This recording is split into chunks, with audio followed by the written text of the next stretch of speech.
People who are burnt out are going to act out. That is a quote from Arianna Huffington. Arianna Huffington is a Greek and American author.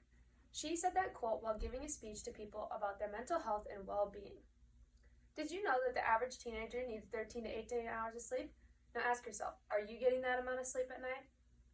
I am credible to talk about this because I am a person who really feels the effects of lack of sleep. I feel them mentally and physically. I've done lots of research on this, and that's why I chose this topic. First, I will be talking about all the good things you get from sleep. Secondly, I will be talking about how sleep affects our mental health. And last, I will be talking about how to ensure a good night's sleep. Now let's talk about all those great things sleep does for you. I think we can all agree that after a good night's sleep, we feel ready to take on the day and feel active. In an article from News and Health, Dr. Milter says that well-rested people operate better than those who are not. They are more focused and have a clearer mind than those who don't. Tired people are less productive during the workday. Sleep deficits can also lead to depression. Dr. Turi says that sleep affects tissue growth, stress hormones, immune system, appetite, breathing, and blood pressure. Not getting enough sleep can lead to obesity, heart failure, and infection. During sleep, our breathing rate, heart rate, and blood pressure rise and falls. This is for our cardiovascular health. Hormones are also released while we are sleeping to help repair cells. Now that you know all the good things sleep does for you, let's talk about how it affects our mental health. Poor sleep leads to worrying, and worrying leads to poor sleep. According to an article on health.harvard.edu, Americans are notoriously sleep deprived. Sleep deficits are common in anxiety, depression, bipolar, and ADHD.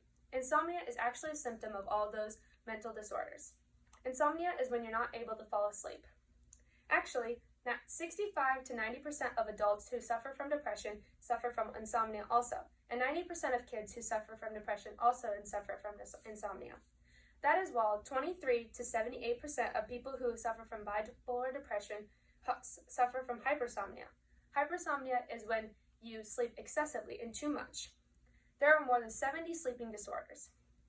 I will be talking to you about the sleep and mental health cycle. This is the sleep and mental health cycle. It's hard to tell where this starts because it could really start in any of these places. But let's start in the lack of sleep. When you have lack of sleep, I think we can all agree that you wake up feeling tired. That tiredness can lead to difficulty coping with daily life, which we can all agree on, I assume.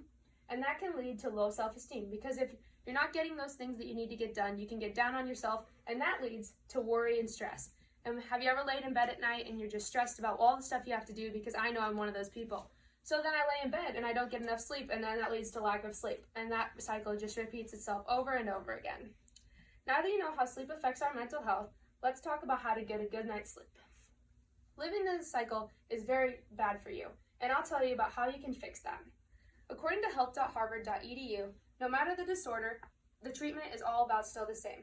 This can be lifestyle changes, behavioral strategies, psychotherapy, and even drugs if necessary. Life changes are very crucial when you're trying to fix this. You should avoid caffeine, nicotine, and alcohol. Alcohol depresses the nervous system. These are effects that are short, but then they wear off soon and you end up waking up, and that's not good for you. Nicotine is a stimulant. This gets your heart rate going and you start thinking a lot, and when you're thinking a lot, you can't fall asleep. Staying active can be very beneficial when you're trying to get on a good sleep schedule. Staying active helps you fall asleep faster and stay in a deep sleep once you're there. Maintaining a good sleep schedule is very crucial. This is part of your sleep hygiene. Sleep hygiene is how well you take care of your sleep schedule. Doing things like making sure the bedroom is a place only for sleeping is what's beneficial. You shouldn't be using your bedroom as a place for doing your homework or having an office in there, because I know I'm one of those people, if I try doing homework in my bed, I end up just falling asleep. So I think we can all agree that keeping your bedroom as a just place to sleep is good. You also need to keep your room dark. As you can see, there are many good things I told you about to help you maintain a good sleep schedule. Today I first talked to you about the importance of sleep. Second, I talked about how sleep affects our mental health. And lastly, I talked about how to ensure a good night's sleep. Sleep is very important and plays a big role in our mental health. Remember, people who are burnt out are going to act out. Now you see the importance of sleep.